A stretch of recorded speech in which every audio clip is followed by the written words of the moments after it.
So the other night I booted up the Sworn playtest. This game is already being described as multiplayer Hades, basically because how it plays and also the visual design of it. And after playing it for a few hours, yeah, that's pretty much it. But that's not a bad thing. That is really good. I really loved Hades. I'm looking forward to Hades 2, and I think this is going to be a really fun game. This game has 4 characters. They all have 4 unique weapons and 4 unique spells. It's really simple. You just go through a room, you mop it up, and then there's usually 1 or 2 doors that you get to choose. Each one will have a marking, and you just kind of choose which door you go to, what marking it has, because they're going to have different rewards. Again, if you played Hades, it's pretty much just like that. You get gods, you get power-ups through them, and then it changes how you play.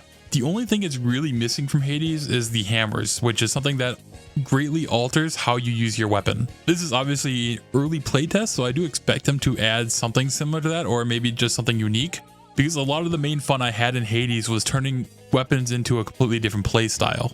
Like the way the bow is used, where you have to sit there and hold and charge and, draw it back like you would a normal bow. Not a fun play style for me. But because the hammer system in Hades, there was a way to make it so you didn't have to play it like that. So I'm really hoping that they do add a little bit of something like that.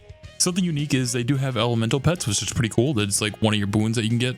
But yeah, I've had a blast playing this, and since it is multiplayer, I played it with a friend. I loved it. It played super smooth. I didn't really have any major problems. We actually only really encountered 1 bug in our time playing 2, which is an item getting stuck in geometry and soft locking us. Well, actually 2, there was a UI list that kept stacking and never clearing.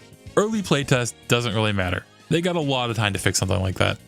The balance was a little wonky too, but again, early playtest doesn't really matter. Which I gotta say, enjoy that turret while you can. That thing is absolutely nuts. 2 other things is 1, you can revive the homie when they die. You just have to clear the floor first.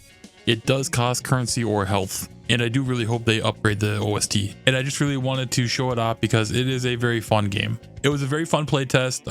I would say if there are more, definitely try to get in. This was free to register. You just go onto their website, you sign up, and they gave you a key. So hopefully it stays that way going forward because again, this was a lot of fun.